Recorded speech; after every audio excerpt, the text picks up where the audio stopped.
तो बस कुछ देर में अमेरिका के president Donald Trump situation room में पहुंचने वाले हैं और फिर शुरू होगा ईरान के वजूद पर फैसला, क्योंकि अब बात काफी आगे निकल चुकी है। अमेरिका ने खामनेई को सरेंडर का मौका दिया था, लेकिन खामनेई ने न सिर्फ इस ऑफर को ठुकरा दिया बल्कि अमेरिका से टकराने के आक्रामक तेवर भी जाहिर कर दिए। अब सवाल उठ रहा है कि क्या ईरान को काबू में करने के लिए अमेरिका परमाणु हथियारों का इस्तेमाल करेगा, कर सकता है? इन तमाम विकल्पों पर सिचुएशन रूम में कुछ देर में फैसला लिया जा सकता है, क्योंकि ट्रंप बस पहुंचने ही वाले।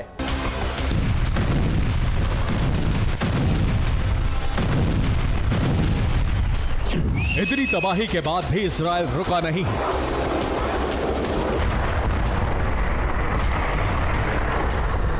क्योंकि ईरान झुका नहीं है। खामनेई के तेवर और ज्यादा आक्रामक हो चुके हैं। अब खामनेई सीधे अमेरिका को ललकार रहे हैं। ईरान ने दावा किया है कि अभी भी उसके पास मिसाइलों की बड़ी खेप मौजूद है और एक ऐसा हथियार है जो पूरा खेल पलट सकता है। क्या ईरान के पास परमाणु हथियार है? क्या ईरान परमाणु हथियार बना चुका है? क्या ईरान परमाणु बम बनाने के बेहद करीब है?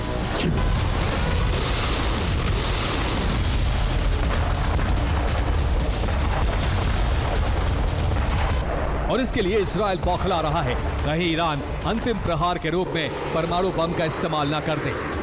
हालांकि अभी तक ऐसी खबरें नहीं आई हैं कि ईरान परमाणु बम बना चुका है।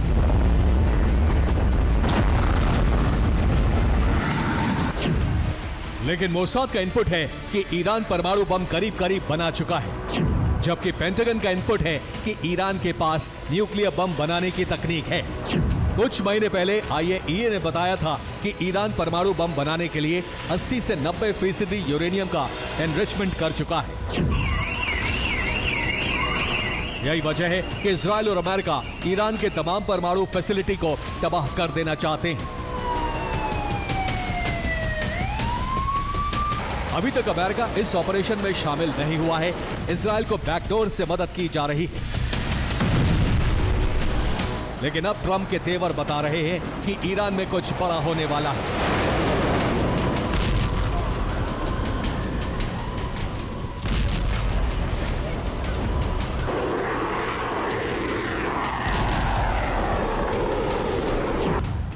ईरान के तेहरान में हिरोशिमा जैसी तबाही हो सकती है।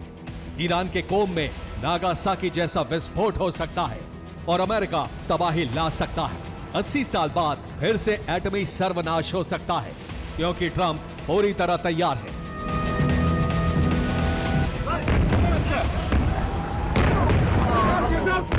तेहरान इसलिए टारगेट पर है क्योंकि वो राजधानी है और सारे मंत्रालय, प्रशासनिक इमारतें और हेडक्वार्टर यही हैं।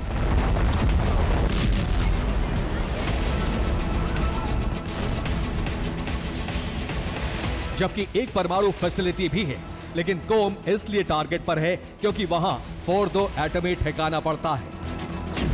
कोम से फोर्दो की दूरी 30 किलोमीटर है। जहां कहीं भी परमाणु बम गिरा तो भारी तबाही आएगी। फोर्दो ही इकलौता एटमी सेंटर है जो इजराइल के कंट्रोल से बाहर है, इसलिए अब अमेरिका को आगे आना पड़ा है।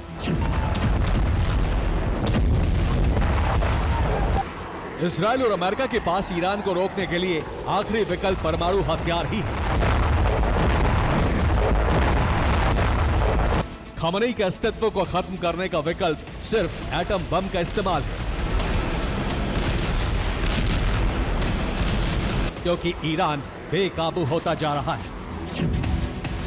अब से कुछ मिनटों में ट्रंप सिचुएशन रूम में पहुंचने वाले हैं, जहां ईरान को लेकर बहुत बड़ा फैसला लिया जा सकता है। ईरान पर एटमी हमले को ग्रीन सिग्नल दिया जा सकता है। ठीक 8:30 बजते ही ईरान के वजूद पर फैसला शुरू हो जाएगा। सिचुएशन रूम में तय होगा अमेरिका का अगला एक्शन क्या होगा। ट्रंप तीसरी बार सिचुएशन रूम में जाने वाले हैं। माना जा रहा है कि ईरान के एटमी संहार के ब्लूप्रिंट पर आखिरी मोहर लग सकती है।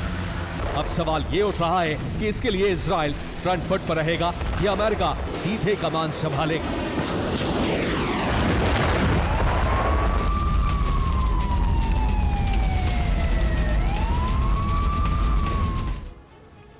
तो अमेरिका इजराइल के टारगेट ईरान का फोर्दो एटमी सेंटर है। जो जमीन के 100 मीटर नीचे बनाया गया था। यूरेनियम का सबसे बड़ा भंडार फोर्दो में रखा गया है। परमाणु बम बनाने के लिए यही रिसर्च हो रही थी। फोर्दो से ही एटमी टेस्ट की तैयारी थी। इजराइल फोर्दो पर पहले भी हमला कर चुका है। फोर्दो पर इजराइल का हमला नाकाम साबित हुआ। उधर 3 चरणों में फोर्दो की तबाही की जा सकती है। पहले चरण में बंकर बस्टर बम से हमला किया जाएगा, जिससे फोर्दो का ऊपरी ढांचा तबाह हो जाएगा। बंकर बस्टर अपनी रेंज 60 मीटर तक फोर्दो का स्ट्रक्चर पूरी तरह से नष्ट कर सकता है। दूसरे चरण में बंकर बस्टर बम से हमले के बाद मोसाद कमांडो नीचे घुसेंगे। कमांडो फोर्दो ठिकाने के नीचे के स्ट्रक्चर को ध्वस्त कर देंगे और फोर्दो में रखे यूरेनियम को कब्जे में लेंगे। जबकि तीसरा चरण तब शुरू होगा जब मोसाद कमांडो नाकाम हो जाते हैं। इस चरण में टैक्टिकल न्यूक्लियर हथियारों का इस्तेमाल होगा, जिससे 100 मीटर गहराई तक का स्ट्रक्चर ध्वस्त होगा। रिसर्च लैब रिएक्टर को पूरी तरह तबाह कर दिया जाएगा। ट्रंप जिस वक्त सिचुएशन रूम में पहुंचेंगे तो ईरान को काबू करने के विकल्प पर मंथन किया जाएगा। साथ ही वो तमाम विकल्प तलाशे जाएंगे जिससे खामनेई के साम्राज्य का संपूर्ण पतन किया जा सके। सिचुएशन रूम में पहला विकल्प हो सकता है अमेरिका युद्ध में शामिल होकर ईरान पर सीधी बमबारी करे। दूसरा विकल्प हो सकता है ईरान के फोर्दो परमाणु ठिकाने को अमेरिका ध्वस्त कर दे। तीसरा विकल्प हो सकता है फोर्दो के अलावा तेहरान पर भी न्यूक्लियर हथियारों का इस्तेमाल किया जाए।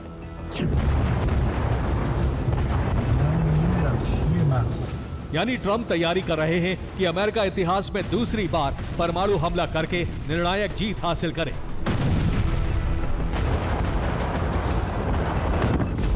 हालांकि अभी भी GBU-57 का इस्तेमाल पहला विकल्प है, जो फोर्दो के अलावा दूसरे परमाणु ठिकानों और अंडरग्राउंड ठिकानों को तबाह कर सकता है, जिसमें खामनेई का खुफिया ठिकाना भी हो सकता है।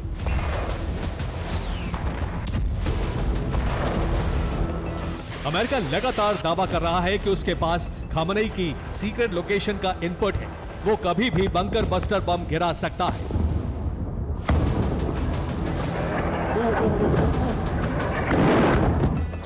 अमेरिका के पास GBU-57AB बंकर बस्टर बम है। इसी बम की खेप इजराइल को भी भेजी गई है। GBU-57 की लंबाई 6.2 मीटर होती है और पेलोड क्षमता 13,600 किलो है।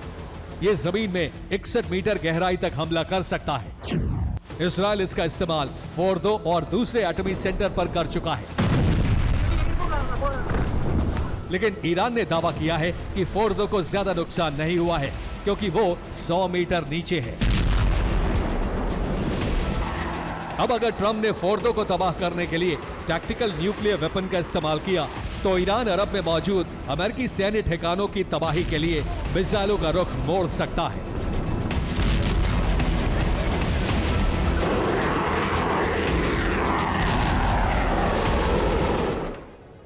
तो ईरान की मिसाइल रेंज में यूएस सैन्य ठिकाने हैं, जिसमें सऊदी अरब में अमेरिकी मिलिट्री बेस की तेहरान से दूरी 1939 किलोमीटर है। कतर में मौजूद मिलिट्री बेस 1872 किलोमीटर है। जॉर्डन में यूएस मिलिट्री बेस की दूरी ईरान से 1831 किलोमीटर है, जबकि बहरीन की दूरी है 1638 किलोमीटर। इसी तरह ओमान में अमेरिका के सैन्य ठिकाना ओमान है। तुर्की में बना यूएस मिलिट्री बेस 1495 किलोमीटर दूर टारगेट पर है। सीरिया और यूएई में अमेरिका के मिलिट्री बेस करीब 1200 किलोमीटर दूर है।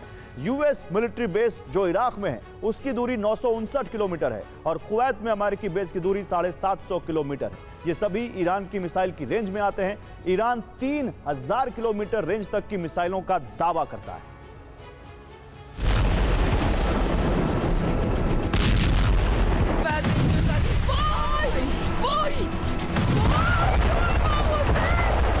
खामनेई के तेवर बेहद आक्रामक है।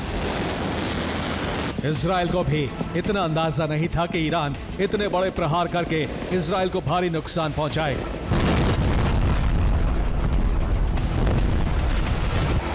ईरान के पास मिसाइलों की बड़ी खेप मौजूद है, जबकि इजराइल के डिफेंस सिस्टम नाकाम हो चुके हैं और हथियार भी खत्म हो रहे हैं। और सब कुछ अमेरिका पर निर्भर करता है कि वो कैसे ईरान को घुटनों पर लाता है। लेकिन ये आसान नहीं है, क्योंकि खामनेई ने सीधे टकराने का ऐलान कर दिया है। इस बीच अमेरिका ने ईरान की घेराबंदी शुरू कर दी है। एक तरफ अमेरिका का एयरक्राफ्ट कैरियर यूएसएस निमित्ज फारस की खाड़ी पहुंच रहा है, दूसरी तरफ ब्रिटिश एयरक्राफ्ट कैरियर CSG-25 भी घेराबंदी कर सकता है।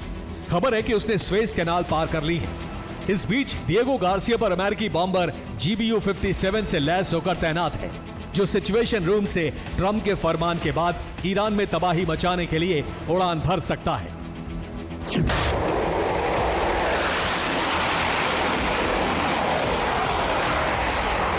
जबकि इससे पहले 3 और वॉरशिप लाल सागर से लेकर फारस की खाड़ी में गश्त कर रहे हैं, जो बड़े हमले के लिए तैयार हैं। अमेरिका की वॉरशिप समंदर से हमला करेंगे, जबकि मध्य पूर्व में उसके एयरबेस वॉर रेडी कर दिए गए हैं, जिसमें कतर और बहरीन पर बॉम्बर्स तैनात हैं। साथ ही इजराइल में ग्लोब मास्टर हथियारों की बड़ी खेप लेकर उतरा है। यानी आज रात ईरान में कुछ बड़ा हो सकता है, जिसका ऐलान कुछ देर में डोनाल्ड ट्रंप सिचुएशन रूम से कर सकते हैं। Bureau report, TV9 Bharat.